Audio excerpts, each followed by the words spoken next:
हाजी साहब ने आखिरी उम्र में फैक्ट्री लगा ली और वो 24 घंटे फैक्ट्री में रहने लगे। वो 16 से 18 घंटे दफ्तर में काम करते थे और जब थक जाते तो फैक्ट्री के गेस्ट हाउस में सो जाते थे।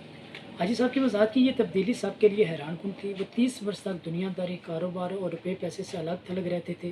उन्होंने ये अरसा इबादत और रियाजत में गुजारा था और वो अल्लाह ताला ने उन्हें इस रियाजत का बड़ा खूबसूरत सिला दिया था। वो अंदर से रोशन हो गए थे। वो सुबह 8 बजे अपनी बैठक खोलते थे और रात गए तक उनके गिर्द लोगों का मजमा रहता था। लोग अपनी अपनी हाजत लेकर उनके पास आते थे। वो उनके लिए दुआ का हाथ बुलंद कर देते थे और अल्लाह ताला साइल के मसाइल हल फरमा देता था। अल्लाह ताला ने उनकी दुआओं को कबूलियत से सरफराज कर रखा था। लेकिन फिर अचानक हाजी साहब की ज़िंदगी ने पलटा खाया। वो एक दिन अपनी गद्दी से उठे, बैठक बंद की, अपने बेटों से सरमाया लिया और गारमेंट्स की एक दरमियाने दर्जे की फैक्ट्री लगा ली। उन्होंने इस फैक्ट्री में 500 खवातीन रखी। खुद अपने हाथों से यूरोपीय खवातीन के लिए कपड़ों के नए डिज़ाइन बनाए। ये डिज़ाइन यूरोप भिजवाए। बाहर से ऑर्डर आए और हाजी साहब ने माल बनवाना शुरू कर दिया। यूं उनकी फैक्ट्री चल निकली और हाजी साहब दोनों हाथों से डॉलर समेटने लगे। दुनिया में उस वक्त गारमेंट्स की कमो बेश 3 करोड़ फैक्ट्रियाँ होंगी और उन फैक्ट्रियों के इतने ही मालकान होंगे। लेकिन उन 2-3 करोड़ मालकान में हाजी साहब जैसा कोई दूसरा किरदार नहीं होगा। पूरी दुनिया में लोग बुढ़ापे तक कारोबार करते हैं और बाद हज़ार रुपये पैसे और अकाउंट से तायब होकर अल्लाह अल्लाह शुरू कर देते हैं। लेकिन हाजी साहब ने उनसे बिल्कुल उल्ट किया। उन्होंने 35 साल की उम्र में कारोबार छोड़ा, अल्लाह से लो लगाई। लेकिन जब वो अल्लाह के करीब हो गए तो उन्होंने अचानक अपनी आबाद खानका छोड़ी और मकरूहात के गड्ढे में छलांग लगा दी। वो दुनिया की वाहिद बिजनेसमैन है जो फैक्ट्री से दरगाह तक गए थे और फिर दरगाह से वापस फैक्ट्री पर आ गए। हाजी साहब की कहानी एक कुत्ते से शुरू हुई थी और कुत्ते पर ही आकर ख़त्म हुई। ये 35 वर्ष पुरानी बात थी। हाजी साहब की गारमेंट्स फैक्ट्री थी। हाजी साहब सुबह सुबह फैक्ट्री चले जाते थे और रात भीगने तक काम करते थे।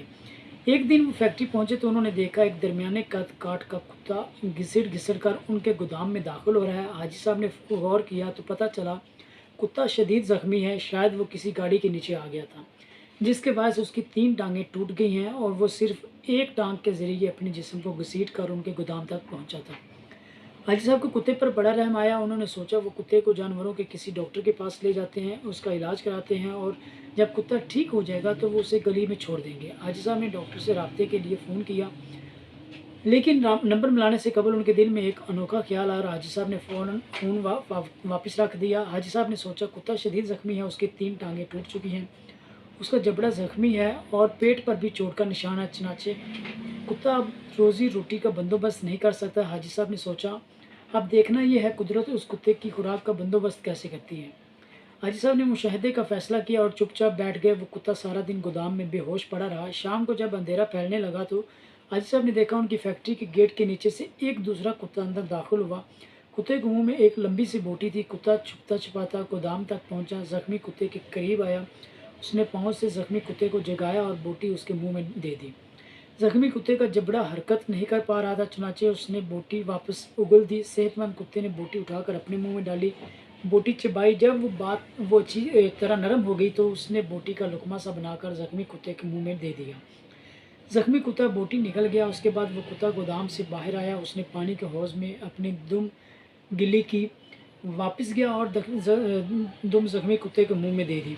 जख्मी कुत्ते ने सेहतमंद कुत्ते की दुम चूस ली। सेहतमंद कुत्ता इस कार्रवाई के बाद इत्मीनान से वापस चला गया। हाजी साहब मुस्कुरा पड़े। उसके बाद ये खेल रोज़ाना होने लगा। रोज़ कुत्ता आता, जख्मी कुत्ते को बोटी खिलाता, पानी पिलाता और चला जाता। हाजी साहब कई दिनों तक ये खेल देखते रहे। एक दिन हाजी साहब ने अपने आप से पूछा वो कुदरत जो इस जख्मी कुत्ते को रिज़्क फराहम कर रही है, क्या वो मुझे 2 वक्त की रोटी नहीं देगी? सवाल बहुत दिलचस्प था। हाजी साहब रात तक इस सवाल का जवाब तलाश करते रहे, यहाँ तक कि वो तवक्कुल की हकीकत भांप गई। उन्होंने फैक्ट्री अपने भाई के हवाले की और तारकुल दुनिया हो गए।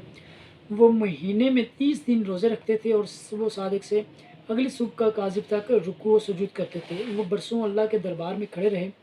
इस अरसे में अल्लाह उन्हें रिज़्क भी देता रहा और उनकी दुआओं को कबूलियत भी, यहाँ तक कि वो सूफ़ी बाबा के नाम से मशहूर हो गए और लोग उनके पाँव की खाक का तवीज़ बनाकर गले में डालने लगे। लेकिन फिर एक दूसरा वाक़या पेश आया और सूफ़ी बाबा दोबारा हाजी साहब हो गए।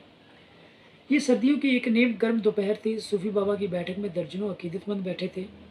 सूफ़ी बाबा उनके साथ रूहानियत की रमूज़ शेयर कर रहे थे। बातों ही बातों में सूफ़ी बाबा ने कुत्ते का किस्सा छेड़ रहे हो। किस्से के आखिर में हाजरीन को बताया, रिज़्क हमेशा इंसान का पीछा करता है, लेकिन हम बेवकूफ़ इंसानों ने रिज़्क का पीछा शुरू कर दिया है। अगर इंसान की तवक्कुल ज़िंदा हो तो रिज़्क इंसान तक ज़रूर पहुंचता है।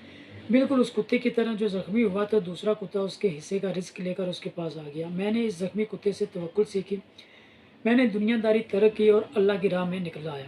इस आज इस राह का इनाम है, मैं आपके दरमियान बैठा हूँ। इन 30 वर्षों में कोई ऐसा दिन नहीं गुजरा जब अल्लाह ताला ने किसी वसीले से मुझे रिज़्क ना दिया हो।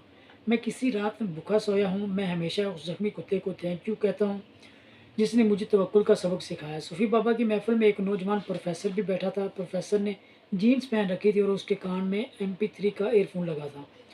नौजवान प्रोफ़ेसर ने ईयरफ़ोन उतारा और कहकहा लगाकर बोला, सूफ़ी बाबा, उन दोनों कुत्तों में अफ़ज़ल कुत्ता ज़ख्मी कुत्ता नहीं था, बल्कि वो कुत्ता था जो रोज़ शाम को ज़ख्मी कुत्ते को बोटी चबाकर खिलाता था और अपनी गीली दुम से उसकी प्यास बुझाता था। काश आपने ज़ख्मी कुत्ते के तवक्कुल की बजाय सेहतमंद कुत्ते की खिदमत, कुर्बानी और इज़हार पर तवज्जो दी होती, तो आज आपकी फैक्ट्री 500-600 लोगों का चूल्हा जला रही होती। सूफ़ी बाबा को पसीना आ गया। नौजवान प्रोफ़ेसर बोला, सूफ़ी बाबा, ऊपर वाला हाथ नीचे वाले हाथ से अफजल होता है। वो सेहतमंद कुत्ता ऊपर वाला हाथ था, जबकि ज़ख्मी कुत्ता नीचे वाला। अफ़सोस आपने नीचे वाला हाथ तो देख लिया, लेकिन आपको ऊपर वाला हाथ नज़र ना आया। मेरा ख़्याल है आपका ये सारा तसव्वुफ़ और सारा तवक्कुल खुद गर्ज़ी पर मबनी है, क्योंकि एक सखी बिजनेसमैन 10,000 निकम्मे और बेहुनर दरवेशों से बेहतर होता है। नौजवान उठा, उसने सलाम किया और बैठक से निकल गया। हाजी साहब ने 2 रकत नफल पढ़े, बैठक को ताला लगाया और फैक्ट्री खोल ली। वो अब इबादत भी करते हैं और कारोबार भी।